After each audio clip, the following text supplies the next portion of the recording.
Hi all, welcome to my YouTube channel Educare online. हम लोग आज इस क्लास में आपके एक्सरसाइज 18C के रेस्ट क्वेश्चंस को सॉल्व करेंगे। प्रीवियस क्लास में हम लोगों ने क्वेश्चन नंबर 7 तक सॉल्यूशन कंप्लीट कर लिया था। अगर आप उस वीडियो को नहीं देखे हैं तो इस वीडियो के डिस्क्रिप्शन बॉक्स में उस वीडियो का लिंक दिया हुआ है, आप वहां से जाकर के उस वीडियो को देख सकते हैं। और अगर आप हमारे चैनल पर नए हैं तो प्लीज आप हमारे चैनल को सब्सक्राइब कर ले, बेल आइकन को हिट कर ले, ताकि जो भी हम क्लासेस लेंगे उसकी इंफॉर्मेशन आपको मिलती रहे। तो चलिए अब हम लोग बिना देर करे शुरू करते हैं। देखिए हमारा क्वेश्चन नंबर 8 जो है उसको हमने यहाँ पे मेंशन करा है।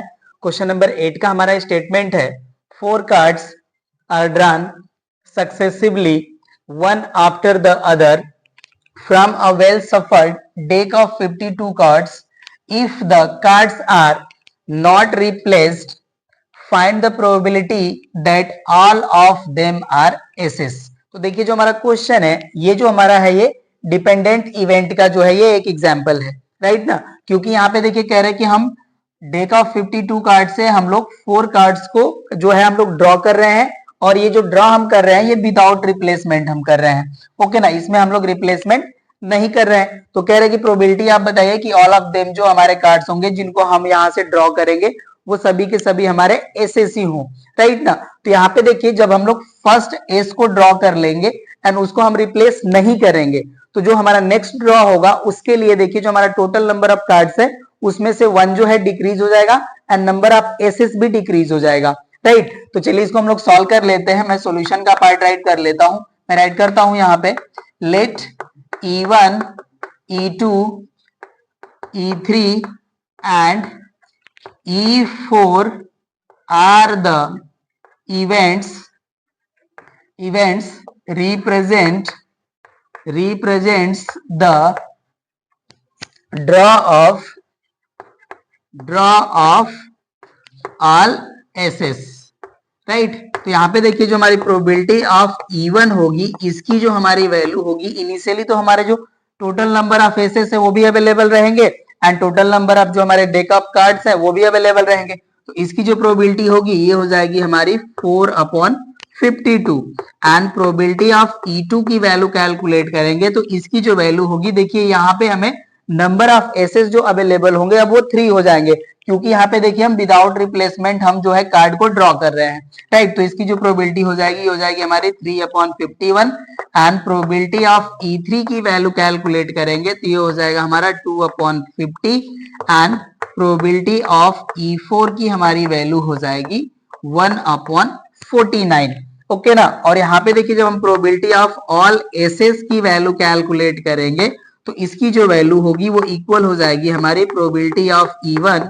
Into probability of E2 into probability of E3 into probability of E4 and इस वैल्यू को हम यहाँ पे अब राइट कर लेंगे तो देखिए हो जाएगा हमारा 4/52 इंटू 3/51 इंटू 2/50 इंटू 1/49। अभी देखिए यहाँ से हम कैंसिल करते हैं तो ये 4/13 जा हो जाएगा हमारा 52, 3 से कैंसिल करते हैं 51 को तो आ जाएगा हमारा 17 एंड 2 से 50 को कैंसिल करते हैं तो वैल्यू आ जाती है 25, ओके ना। और यहाँ पे देखिए जो हमारी रेस्ट जो वैल्यू बचती है इसको अगर हम लोग मल्टीप्लाई करते हैं तो वैल्यू आ जाएगी हमारी 1/270275। आप इसको कैलकुलेट कीजिएगा, आपको यही रिजल्ट मिलेगा, राइट ना। तो ये देखिए आपका हो गया क्वेश्चन नंबर 8 का सॉल्यूशन। नोट कर लीजिए, क्वेश्चन नंबर 9 को सॉल्व करते हैं। क्वेश्चन नंबर 9 है हमारा, A and B are two candidates seeking admission in IIT, the probability that A is selected is 0.5 and the probability that A and B are selected is at most 0.3. It is possible that the probability of B getting selected in is 0.9. देखिए जो हमारा question का statement है ये कह रहे हैं कि हमारे पास 2 कैंडिडेट्स हैं जो क्या करते हैं, ट्राई करते हैं आईआईटी में एडमिशन के लिए, राइट। तो ए के जो सिलेक्शन की प्रोबेबिलिटी है वो है हमारी 0.5 एंड बोथ के सिलेक्शन की जो एटमोस्ट प्रोबेबिलिटी है वो है 0.3। तो कह रहे कि क्या बी के सिलेक्शन की जो प्रोबेबिलिटी है वो क्या 0.9 है, ये हमें शो करना है। तो यहाँ पे देखिए जो भी वैल्यूज हमें गिवन है उसको राइट कर लेते हैं, राइट। प्रोबेबिलिटी ऑफ ए की जो वैल्यू है ये है हमारा 0.5 and probability of A intersection B की जो हमारी वैल्यू है, देखिए कह रहा है कि एट मोस्ट 0.3 है, तो ये हमारी वैल्यू हो जाएगी less or equals to 0.3, right. और यहाँ पे हमें प्रोबेबिलिटी ऑफ बी की वैल्यू कैलकुलेट करना है। तो यहाँ पे हमारे देखिए जो इवेंट ए एंड बी है, ये हम कहें कि जो हमारे कैंडिडेट ए एंड बी है, इनके हैपन होने की जो प्रोबेबिलिटी है, या हम ये कहें कि जो इवेंट ए एंड बी है वो इंडिपेंडेंट है। तो यहाँ पे हम राइट कर लेंगे since A and B are independent therefore probability of A intersection B is equals to probability of A into probability of B। तो यहाँ पे देखिए हमें probability of A की वैल्यू गिवन है, तो ये हो जाएगा हमारा 0.5 इंटू प्रोबेबिलिटी ऑफ बी, और इसकी देखिए जो हमारी वैल्यू होगी, ये हमारे probability of A intersection B की वैल्यू हमारी लेस आर इक्वल्स टू है 0.3, तो यहाँ से वैल्यू हो जाएगी हमारी less or equals to 0.3 and probability of B की यहाँ पे हम वैल्यू कैलकुलेट करते हैं, तो ये वैल्यू हो जाएगी हमारी less or equals to 0.3 upon 0.5 and इसको सॉल्व करते हैं तो देखिए हमारी प्रोबेबिलिटी ऑफ बी की जो वैल्यू आएगी ये हो जाएगी हमारी 3 अपॉन 5, इसे सॉल्व कर लेंगे तो वैल्यू आ जाएगी हमारी, ये सॉरी ये लेस आर इक्वल होगी, तो यहाँ पे जो वैल्यू आ जाएगा ये हो जाएगा हमारा 0.6। तो यहाँ पे देखिए हमारी जो प्रोबेबिलिटी ऑफ बी की जो वैल्यू आएगी ये लेस आर इक्वल्स टू 0.6 होगी, ये इक्वल्स टू 9 नहीं आएगी। तो यहाँ पे हम राइट कर लेंगे therefore probability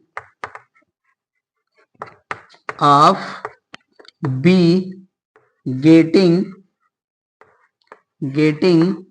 selected cannot be 0.9, right ना। तो ये हमारा आंसर हो जाएगा, मतलब कैंडिडेट बी के सिलेक्शन की जो प्रोबेबिलिटी होगी वो 0.9 नहीं होगी। चलिए हम लोग क्वेश्चन नंबर 10 को सॉल्व करते हैं। क्वेश्चन नंबर 10 है हमारा, given probability of A is equal to 1/4 and probability of event B given event A is equals to 1/2 and probability of event A given event B is equals to 1/4, then find if। हमारा देखिए first part है A and B are mutually exclusive and second part है हमारा A and B are independent। तो यहाँ पे देखिए मैं जो फर्स्ट एंड सेकेंड पार्ट दिया है ये हमें शो करना है कि जो हमारे इवेंट A and B है वो म्यूचुअली एक्सक्लूसिव है कि नहीं है, एंड A and B जो है हमारे वो इंडिपेंडेंट है कि नहीं है, राइट। तो यहाँ पे देखिए जो हमें गिवन वैल्यूज है उनको हम राइट कर लेंगे। प्रोबेबिलिटी ऑफ इवेंट ए की जो वैल्यू है ये हमारा 1/4 and probability of event B given event A की वैल्यू है हमारी 1/2 and probability of event A given event B की वैल्यू है हमारी 1/4। तो यहाँ पे देखिए जो हमारा फर्स्ट पार्ट है हमें कह रहा है कि A and B are mutually exclusive. तो म्यूचुअली एक्सक्लूसिव हमारे जब इवेंट्स होते हैं तो बोथ जो इवेंट है उनका इंटरसेक्शन की जो प्रोबेबिलिटी है वो हमें 0 मिलना चाहिए, राइट। तो चलिए इसको हम लोग सॉल्व करते हैं। फर्स्ट पार्ट के लिए यहाँ पे हम राइट कर लेंगे probability of A intersection B, और इसकी जो वैल्यू है हमारी ये इक्वल हो जाएगी probability of event A into probability of event B given event ए के। अब इसकी वैल्यू हम कैलकुलेट करते हैं, देखिए प्रोबेबिलिटी ऑफ ए की वैल्यू हमें गिवन है 1/4 and probability of event B given event A की वैल्यू हमारी 1/2। इसको सॉल्व करेंगे तो देखिए हमें वैल्यू मिल जाएगी 1/8 और ये जो हमारी वैल्यू है ये नॉन इक्वल टू 0 है, राइट ना। तो यहाँ पे देखिए हमारा probability of A intersection B की वैल्यू जब नॉन जीरो मिली तो हमारे जो इवेंट ए एंड बी है वो म्यूचुअली एक्सक्लूसिव नहीं होंगे। तो यहाँ पे हम राइट कर लेंगे therefore events A and B are not mutually exclusive. Okay तो ये देखिए हमारा फर्स्ट पार्ट हो गया कंप्लीट। अब इसके सेकंड पार्ट को हम राइट कर लेते हैं। सेकंड पार्ट में हमें शो करना है A and B are independent. तो यहाँ पे देखिए हम लोग जानते हैं जो वैल्यू यहाँ पे, since probability of A intersection B is equals to probability of event B into probability of event A given event B. तो यहाँ पे देखिए हमारी probability of A intersection B की वैल्यू हमें मिल चुकी है, ये हमारी वैल्यू है 1/8 एंड इक्वल हो जाएगा हमारा प्रोबेबिलिटी ऑफ बी हमें कैलकुलेट कर लेना है and probability of event A given event B की वैल्यू हमारी 1/4। अब ये देखिए ये वैल्यू आ गई इंटू 1/4 और यहाँ से सॉल्व कर लेंगे तो हमें प्रोबेबिलिटी ऑफ इवेंट बी की वैल्यू मिल जाएगी 1/2, क्योंकि 4 से 8 जो है वो 2 टाइम कैंसिल हो जाएगा, ये वैल्यू हो गई। अब यहाँ से देखिए हम probability of A into probability of B की वैल्यू कैलकुलेट करते हैं तो हमें वैल्यू मिल जाएगी प्रोबेबिलिटी ऑफ ए की वैल्यू है 1/4 एंड प्रोबेबिलिटी ऑफ बी की वैल्यू है 1/2। ये वैल्यू हमें मिल जाती है 1/8 और ये जो हमारी वैल्यू है देखिए ए इंटरसेक्शन बी के प्रोबेबिलिटी के इक्वल है, तो यहाँ पे हम राइट कर लेंगे therefore probability of a intersection b is equals to probability of a into probability of b is equals to 1/8. Therefore events a and b are independent. Okay तो यहाँ पे देखिए जो हमारा सेकेंड जो यहाँ पे पार्ट है उसके लिए हमारे जो इवेंट ए एंड बी है वो इंडिपेंडेंट है बट म्यूचुअली एक्सक्लूसिव नहीं है। क्वेश्चन नंबर 10 हो गया हमारा कंप्लीट। अब चलिए क्वेश्चन नंबर 11 को सॉल्व करते हैं। क्वेश्चन नंबर 11 में हमें देखिए टोटल 5 पार्ट्स दिए हैं जिसका फर्स्ट पार्ट हमने यहाँ पे मेंशन करा है। चलिए इसके स्टेटमेंट को हम लोग रीड करते हैं। ये हमारा an anti aircraft gun can take a maximum of 4 shots at an enemy plane moving away from it. The probabilities of hitting the plane at the first, second, third and fourth shot are 0.4, 0.3, 0.2 and 0.1 respectively. What is the probability that the gun hits the plane? तो यहाँ पे देखिए जो enemy का जो plane है उसको हम लोग किसी भी वन शॉट से हम लोग उसको हिट कर सकते हैं। तो इसका देखिए जो सॉल्यूशन होगा या इसकी जो हमारी जो रिक्वायर्ड प्रोबेबिलिटी होगी वो हमारा एटलीस्ट वन शॉट वाला जो है जो हमने यूजफुल रिमार्क रीड करा था या जो इसको हम लोगों ने स्टडी करा था उसके हेल्प से सॉल्व हो जाएगा, राइट। तो चलिए इसके जो हमारे इवेंट्स है उसको हम लोग राइट कर लेते हैं। फर्स्टली यहाँ पे हम राइट कर ले रहे हैं let E1, E2, E3 and E4 are the shots that one hit the enemy plane। अब इसके देखिए में प्रोबेबिलिटीज गिवन है तो यहाँ पे हम राइट कर लेंगे probability of E1 equals to 0.4, probability of E2 is equals to 0.3, probability of E3 is equals to 0.2 and probability of E4 not E1 equals to 0.1। Then यहाँ पे देखिए जो हमारी रिक्वायर्ड प्रोबेबिलिटी है उसको राइट कर लेंगे हम लोग। Then the probability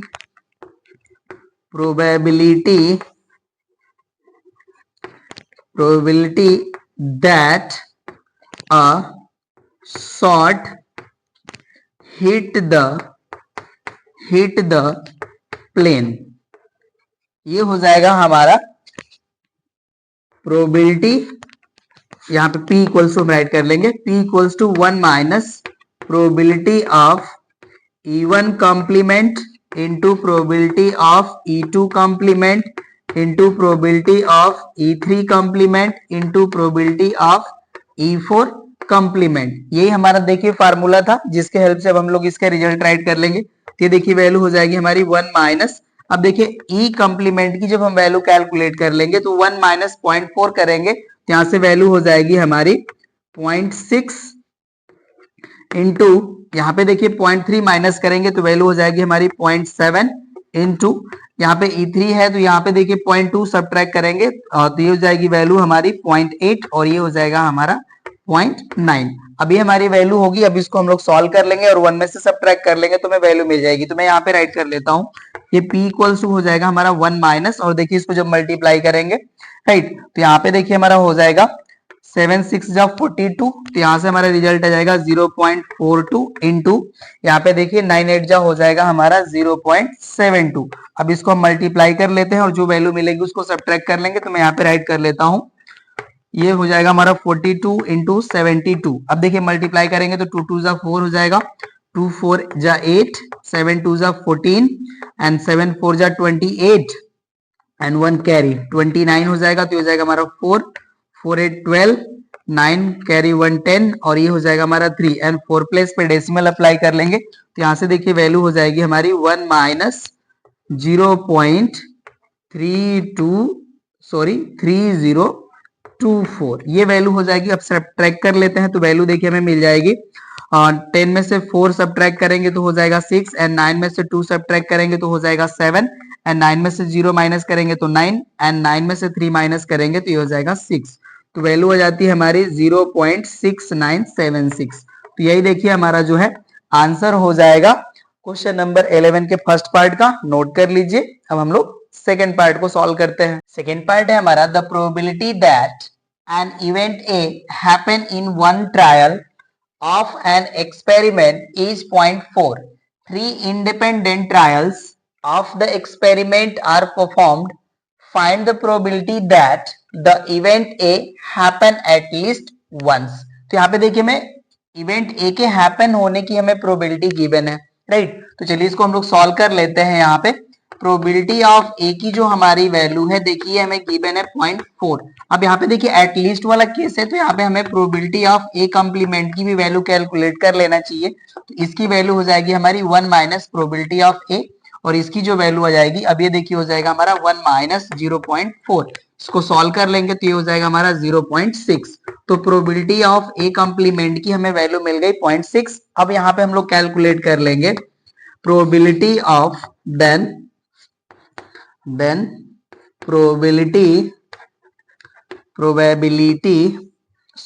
probability of the event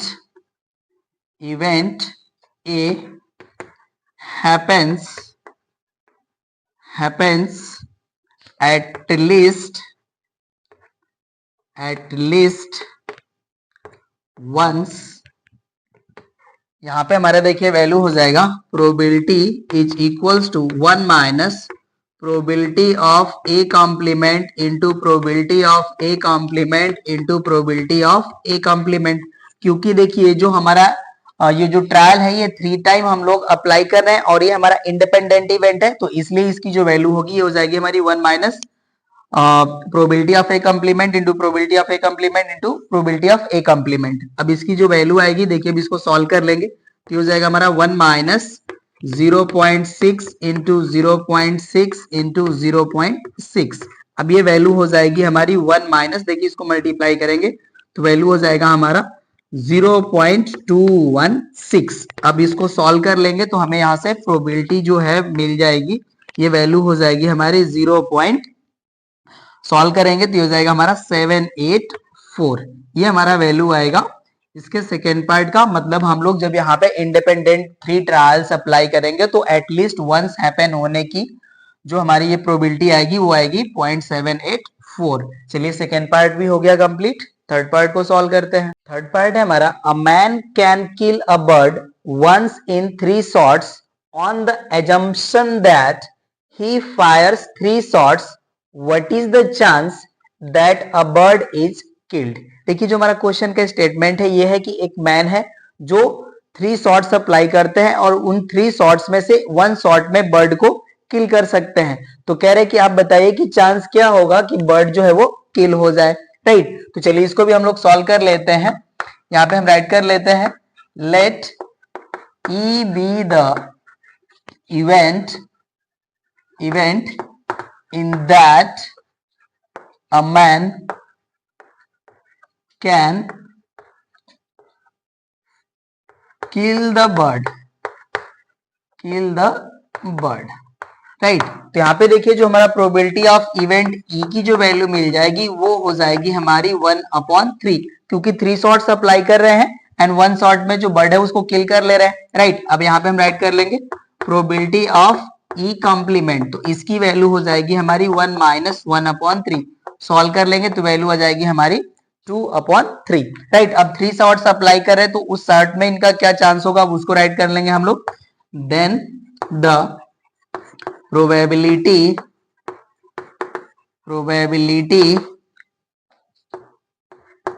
in that the man can kill the bird। तो यहाँ पे भी देखिए हमें एटलीस्ट वाला ही अपॉर्चुनिटी मिलेगी। तो यहाँ से हो जाएगा हमारा probability equals to 1 minus probability of E complement into probability of E complement into probability of E complement, right. तो यहां से देखिए हमें वैल्यू हो जाएगी प्रोबेबिलिटी की 1 माइनस, यहाँ पे इसकी वैल्यू है 2/3 और इसकी भी वैल्यू है हमारी 2/3 और यहाँ से भी वैल्यू मिल जाएगा हमें 2/3। इसको सॉल्व करेंगे तो देखिए वैल्यू हो जाएगा 1 माइनस 8/27 और यहाँ पे इसको सॉल्व कर लेंगे तो प्रोबेबिलिटी इक्वल टू हमारी वैल्यू हो जाएगी 27 माइनस 8/27। सॉल्व कर लेंगे तो वैल्यू देखिए हो जाएगी हमारी 19/27, राइट। तो देखिए यही हमारा चांस हो जाएगा जिसमें हमारा जो मैन है वो बर्ड को किल कर लेंगे, राइट। थर्ड पार्ट भी हो गया कंप्लीट। अब चलिए फोर्थ पार्ट को सॉल्व करते हैं। फोर्थ पार्ट है हमारा a piece of equipment will function only when all three parts A, B, C are working. The probability of part A failing during 1 year is 1/6, that of B failing is 1/20 and that of C failing is 1/10. What is the probability that the equipment will fail before the end of year? तो देखिए जो हमारा question का statement है ये कह रहा है कि हमारे पास एक इक्विपमेंट है जिसके 3 पार्ट्स है और उनके फेल होने का हमें प्रोबेबिलिटी गिवन है ऑफ अ ईयर का, राइट। तो कह रहे हैं कि आप प्रोबेबिलिटी बताइए कि हमारा जो इक्विपमेंट है वो फेल कर जाए बिफोर अ ईयर। तो यहाँ पे देखिए जो हमारे पार्ट्स ए बी सी है सभी के सभी इंडिपेंडेंट है, राइट। तो इन तीनों पार्ट्स में से किसी एक के फेल होने से जो हमारा इक्विपमेंट है वो वर्क नहीं करेगा, राइट। तो ये भी जो हमारा स्टेटमेंट है ये हमारा जो है ये भी एटलीस्ट वन पार्ट के ही फेल होने पे वर्क नहीं करेगा, तो ये भी उसी पे बेस्ड होगा। तो चलिए जो भी हमें गिवन चीजें हैं उसको राइट कर लेते हैं। यहाँ पे देखिए मैं probability of failing of part A की वैल्यू गिवन है, ये हो जाएगा हमारा 1/6 and probability of part B के फेलिंग का हमें वैल्यू है 1/20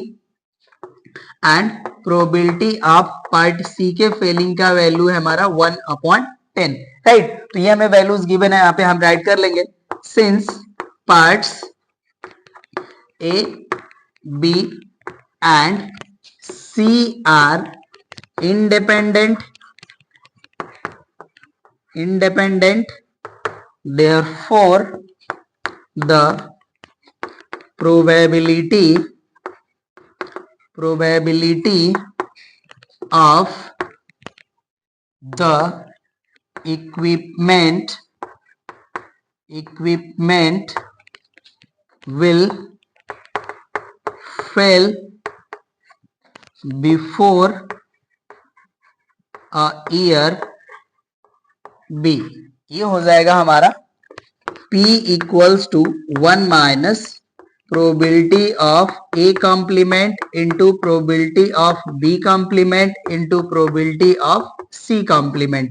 इसकी वैल्यू हो जाएगी, अब देखिए इसको सॉल्व कर लेते हैं तो हो जाएगा हमारा P equals to 1 minus probability of A की वैल्यू है देखिए हमारी 1/6 और इसका कॉम्प्लीमेंट की वैल्यू कैलकुलेट करेंगे तो ये हो जाएगा हमारा 5/6 इंटू देखिए प्रोबेबिलिटी ऑफ बी की वैल्यू हमारी है 1/20 और इसके कॉम्प्लीमेंट की वैल्यू कैलकुलेट करेंगे ये हो जाएगा हमारा 19/20 and probability of C complement की वैल्यू हो जाएगी हमारी 9/10, ये वैल्यू आएगी। अब इससे देखिए हम लोग सॉल्व कर लेते हैं तो ये हो जाएगा हमारा 5 4 जा 20 एंड यहाँ से देखिए हो जाएगा 3 2 जा 6 एंड 3 3 जा 9। अब इसको सॉल्व करेंगे तो यहाँ से वैल्यू आ जाएगी हमारी P इक्वल्स टू 1 माइनस ये देखिए 19 3 जा हो जाएगा हमारा 57 एंड अपॉन हो जाएगा हमारा देखिए 2 4 जा 8 एंड 8 10 जा होता है हमारा 80, ये हो जाएगा हमारा अपॉन 80 और इसे सॉल्व कर लेंगे तो वैल्यू मिल जाएगी हमें 23/80, राइट ना। तो ये देखिए हमारा वैल्यू हो गया फोर्थ पार्ट का। चलिए अब इसके हम लोग लास्ट पार्ट फिफ्थ को सॉल्व करते हैं। देखिए हमारा फिफ्थ पार्ट है the probability that A hits the target is 1/3 and the probability that be hit it is 2/5। What is the probability that the target will be hit if each one of A and B shoots at the target। तो यहाँ पे देखिए हमारे event A and B के target को hit करने की probability हमें गिवन है, ओके ना। और यहाँ पे कह रहे हैं कि what is the probability that the target will hit. तो यहाँ पे देखिए हमारे जो A इवेंट है या B इवेंट है किसी एक के द्वारा जो हमारा टारगेट है उसको हिट होना चाहिए, राइट। तो चलिए इसके हम लोग सोल्यूशन को करते हैं यहाँ पे कवर। यहाँ पे देखिए हमें probability of event A given है, इसकी वैल्यू है हमारी 1/3 and probability of event B की वैल्यू है हमारी 2/5, राइट। ये वैल्यू है हमारी। अब यहां पे हम राइट कर लेंगे, since A and B are independent events, therefore the probability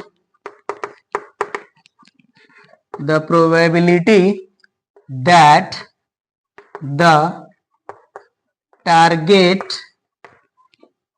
will be hit, यहां पे देखिए हो जाएगा हमारा प्रोबेबिलिटी ऑफ A hits और B hits the target,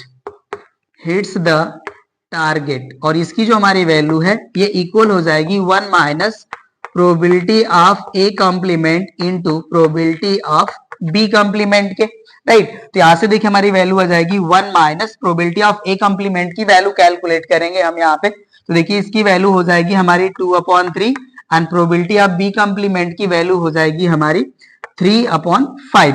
अब इसको सॉल्व करते हैं हम लोग, तो देखिए यहाँ से ये 3 से 3 कैंसिल हो जाएगा, तो वैल्यू हो जाएगी हमारी 1 माइनस 2/5, और इसको सॉल्व करेंगे तो हमें वैल्यू मिल जाएगी 3/5। तो यहाँ पे देखिए जो हमारी probability of A union B की जो वैल्यू मिली ये हो जाएगी हमारी 3/5। तो इस तरह से देखिए हमारा जो क्वेश्चन नंबर 11 का 5th पार्ट था ये भी हो गया हमारा कंप्लीट। अब चलिए हम लोग क्वेश्चन नंबर 12 को सॉल्व करते हैं। क्वेश्चन नंबर 12 में देखिए मैं 2 पार्ट्स दिए हैं, जिसका फर्स्ट पार्ट हमने मेंशन करा है। इसका स्टेटमेंट है probability that man will be alive 25 year hence as 0.3 and the probability that his wife will be alive 25 year hence as 0.4।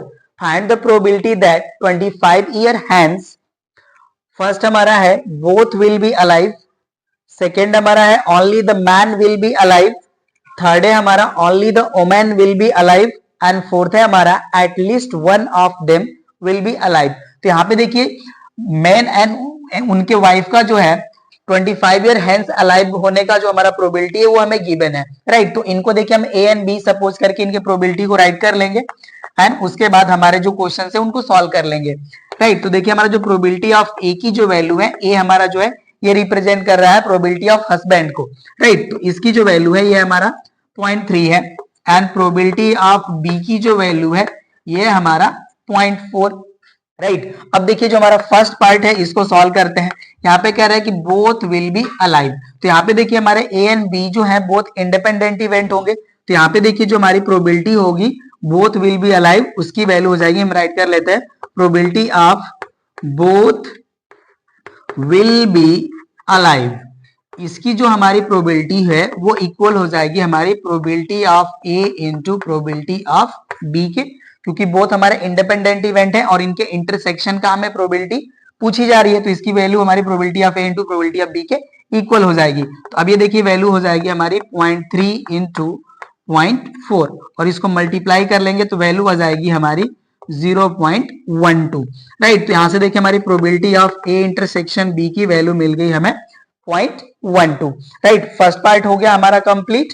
अब सेकेंड पार्ट को हमें यहाँ पे सॉल्व कर लेते हैं। यहाँ पे कह रहा है कि only the man will be alive, तो यहाँ पे हो जाएगा हमारा probability of only man will be alive, इसकी देखिए जो हमारी वैल्यू होगी वो इक्वल हो जाएगी probability of A into probability of B complement के, क्योंकि यहाँ पे देखिए हमारी जो प्रोबेबिलिटी ऑफ बी है वो हमारे वाइफ के अलाइव होने का है 25 ईयर हेंस का, तो ये अलाइव नहीं है तो इसका हमारा कंप्लीमेंट के वैल्यू के इक्वल हो जाएगी। तो अब ये देखिए जो हमारी वैल्यू है ये हो जाएगा हमारा 0.3 इंटू, यहाँ पे देखिए प्रोबेबिलिटी ऑफ बी की वैल्यू है हमारी 0.4, तो यहां से हम प्रोबेबिलिटी ऑफ बी कॉम्प्लीमेंट की वैल्यू कैलकुलेट करेंगे तो 1 में से इसको सब्ट्रैक्ट कर लेंगे तो इसकी वैल्यू हो जाएगी 0.6, तो हो जाएगा हमारा 0.6 और इसको मल्टीप्लाई कर लेंगे तो वैल्यू आ जाएगा हमारा 0.18, राइट ना। तो ये देखिए हमारा जो है only man will be alive की प्रोबेबिलिटी हो गई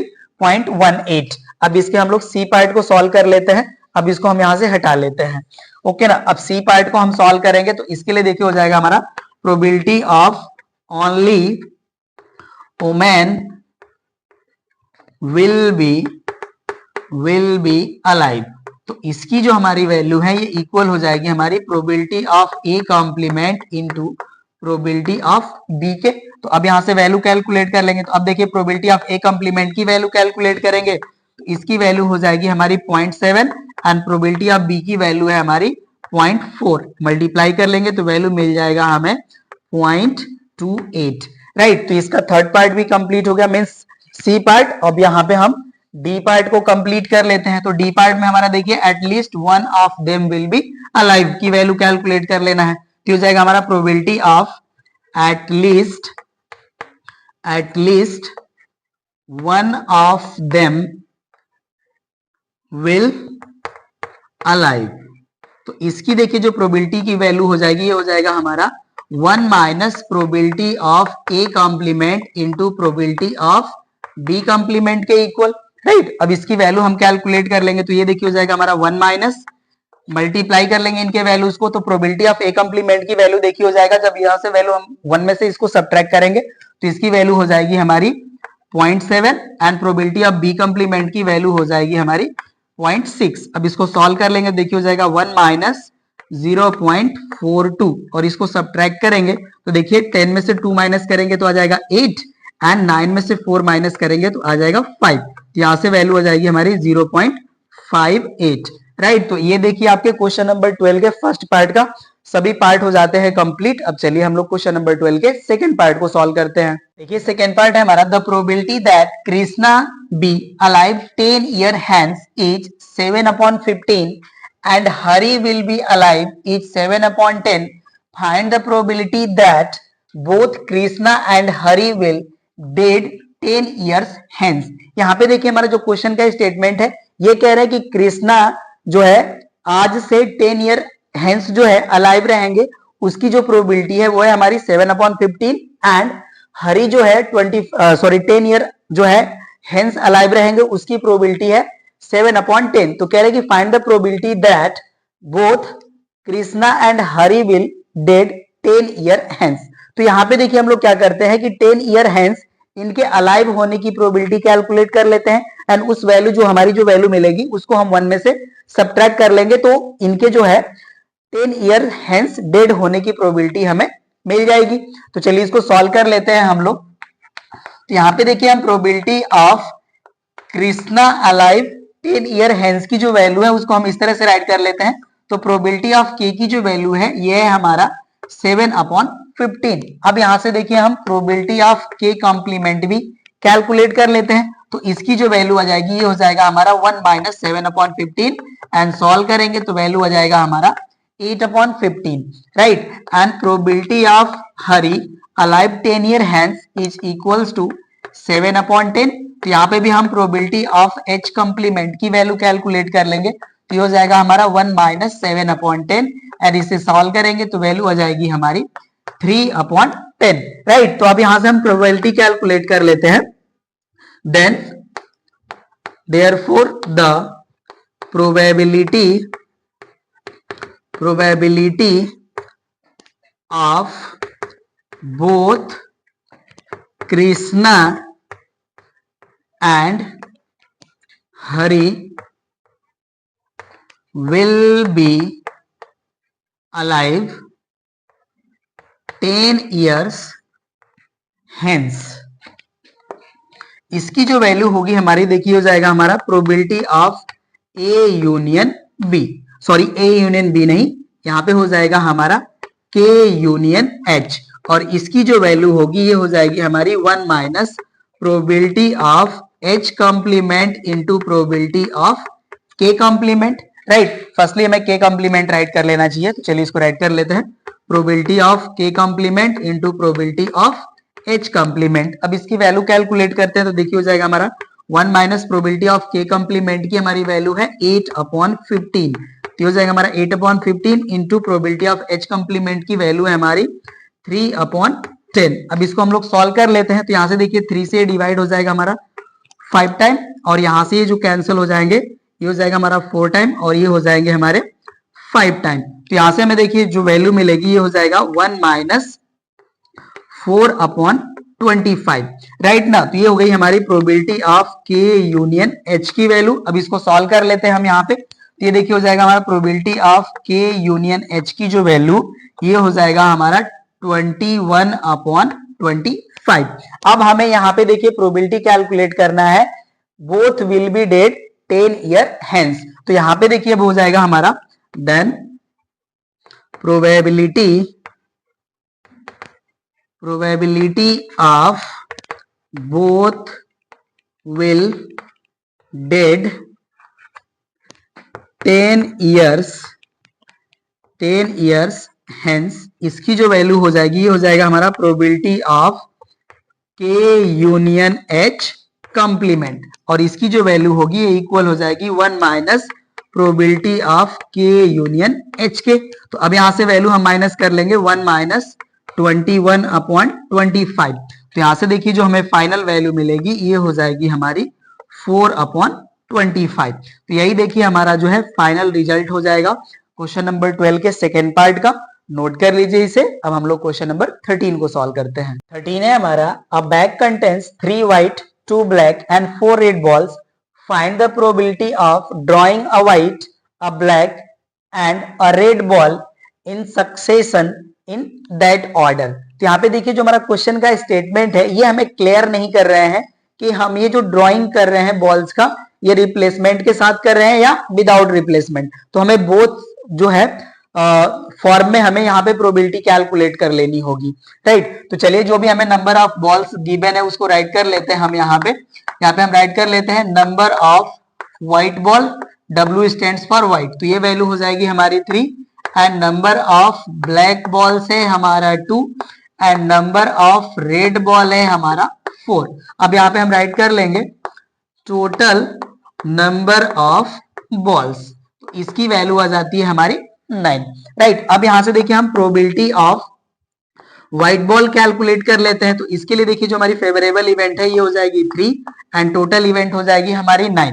प्रोबेबिलिटी ऑफ ब्लैक बॉल की वैल्यू कैलकुलेट कर लेते हैं, तो ये हो जाएगा हमारा देखिए 2/9, and probability of red ball की वैल्यू कैलकुलेट करेंगे तो ये हो जाएगा हमारा 4/9, राइट ना। ये वैल्यू हो गया। अब यहाँ पे देखिए बोथ केसेस के लिए हम प्रोबेबिलिटी कैलकुलेट करेंगे। तो यहाँ पे हम राइट करेंगे the succession apply with replacement. तो यहाँ पे देखिए क्या होगा, हमारे जो टोटल नंबर ऑफ बॉल्स हैं वो एज इट इज रहेंगे, राइट। तो यहाँ पे देखिए हमारा जो प्रोबेबिलिटी हो जाएगा ये हो जाएगा हमारा रिक्वायर्ड प्रोबेबिलिटी, हम राइट कर लेंगे रिक्वायर्ड प्रोबेबिलिटी। तो यहां से रिक्वायर्ड प्रोबेबिलिटी की जो हमारी वैल्यू आएगी ये हो जाएगी हमारी probability of white ball into probability of black ball into probability of red ball. तो यहाँ पे वैल्यू हो जाएगा हमारा 3/9 इंटू 2/9 इंटू 4/9। तो यहाँ से देखिए 3 से 9 जो है वो 3 टाइम कैंसिल हो जाएगा, और इसे सॉल्व करेंगे तो वैल्यू आ जाएगी हमारी 8/243, राइट। ये हो गया हमारा जब हम सक्सेशन विथ रिप्लेसमेंट अप्लाई करेंगे तो ये वैल्यू हो जाएगी हमारी। एंड सेकेंड हम यहाँ पे राइट कर लेते हैं when succession apply without replacement. तो इस केस में देखिए अब हमारे जो प्रोबेबिलिटी होगी रिक्वायर्ड प्रोबेबिलिटी, उसको हम राइट कर लेंगे रिक्वायर्ड प्रोबेबिलिटी। इसकी वैल्यू देखिए हो जाएगा, अब हम फर्स्टली व्हाइट बॉल को ड्रॉ करेंगे तो इसकी जो वैल्यू होगी ये हो जाएगी हमारी 3/9 इंटू, अब देखिए जब हम सेकेंड बॉल को जब ड्रॉ करेंगे तो ये हमारी ब्लैक बॉल होगी, तो नंबर ऑफ ब्लैक बॉल तो हमारी एज इट इज रहेगी, बट यहाँ पे 1 नंबर ऑफ बॉल्स हमारी लेस हो जाएगी। तो यहाँ पे वैल्यू हो जाएगी हमारी 2/8। एंड थर्ड जब हम बॉल ड्रॉ करेंगे जो हमारी रेड बॉल होगी, तो इसके लिए हमारे नंबर ऑफ रेड बॉल तो एज इट इज रहेंगे, but total number of ball जो है वो अगेन 1 डिक्रीज हो जाएगा। तो ये वैल्यू हो गई। अब इसको हम कैंसिल कर लेंगे तो देखिए हो जाएगा 3 3 = 9, और यहाँ से हो जाएगा 2 4 = 8, एंड यहाँ पे 8 जो है टोटल कैंसिल हो जाएगा। तो न्यूमरेटर हमारा मिल गया 1 एंड अपॉन हो जाएगा हमारा 7 3 21, राइट ना। तो अब यहाँ पे देखिए हमें विथ रिप्लेसमेंट जो प्रोबेबिलिटी मिलेगी ये आ जाएगी हमारी 8/243 एंड विदाउट रिप्लेसमेंट हमारी जो रिक्वायर्ड प्रोबेबिलिटी होगी वो हो जाएगी हमारी 1/21। ये हो गया हमारा कंप्लीट। क्वेश्चन नंबर 14 में देखिए हमें 2 पार्ट्स दिए हैं और बोथ पार्ट जो है हमारे वो सेम है, राइट ना। तो यहाँ पे मैंने फर्स्ट पार्ट को राइट कर लिया, इन्हीं को हम सॉल्व कर लेते हैं। सेकेंड पार्ट आप लोग खुद ही सॉल्व कर सकते हैं। तो चलिए इसकी स्टेटमेंट को हम लोग रीड करते हैं। ये हमारा a problem in physics is given to 3 student A B C whose chance of solving it are 1/3, 1/4 and 1/2 respectively.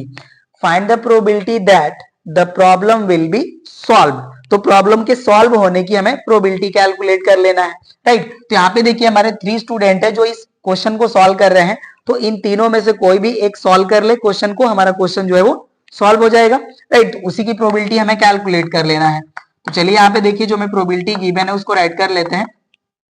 Probability of ए जो वैल्यू है हमारी देखिए ये है 1/3। तो यहाँ से हम प्रोबेबिलिटी ऑफ ए कॉम्प्लीमेंट की वैल्यू कैलकुलेट कर लेंगे। तो वैल्यू हमें मिल जाएगी 1 - 1/3 and this gives 2/3 and probability of student B की वैल्यू कैलकुलेट करें तो ये है हमारा 1/4। तो यहाँ पे हो जाएगा हमारा प्रोबेबिलिटी ऑफ बी कॉम्प्लीमेंट की वैल्यू 1 - 1/4। सॉल्व करेंगे तो वैल्यू मिल जाएगी हमें 3/4 एंड प्रोबेबिलिटी ऑफ इवेंट सी की वैल्यू कैलकुलेट करें तो ये हो जाएगा हमारा 1/2 and probability of C complement की वैल्यू कैलकुलेट करें तो ये हो जाएगा हमारा 1 - 1/2। सॉल्व करेंगे तो वैल्यू मिल जाएगी हमें 1/2, राइट। ये वैल्यू हो गया। अब यहाँ पे हम राइट कर लेंगे since students A, B and C are independent,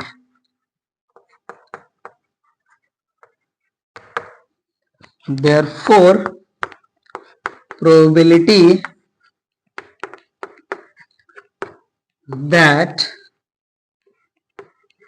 the problem will be solved तो इसकी वैल्यू हो जाएगी हमारी probability of A union B union C और इसकी वैल्यू हो जाएगी हमारी 1 minus probability of A complement into probability of B complement into probability of C complement. Value calculate करते हैं, देखिए हो जाएगा हमारा 1 - 2/3 into probability of B complement की वैल्यू है हमारी 3/4 and probability of C complement की वैल्यू है 1/2। अब यहाँ से देखिए कैंसिल करें तो 2 से 2 कैंसिल हो जाएगा एंड 3 से 3 कैंसिल हो जाएगा। तो यहाँ पे जो हमें वैल्यू मिलती है ये हो जाएगा हमारा probability of A union B union C की, ये हो जाएगा हमारा 1 - 1/4।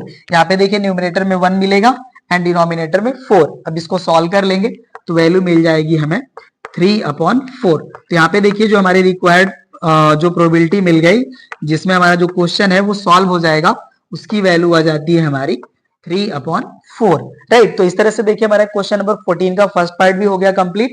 सेकेंड पार्ट आप लोग खुद सॉल्व कर लीजिएगा, सेम पैटर्न पे बेस्ड है, राइट। तो ये एक्सरसाइज का देखिए लास्ट क्वेश्चन था, ये हमारी एक्सरसाइज भी हो जाती है हमारी कंप्लीट। हम लोग मिलते हैं नेक्स्ट क्लास में नेक्स्ट एक्सरसाइज के साथ। Thank you.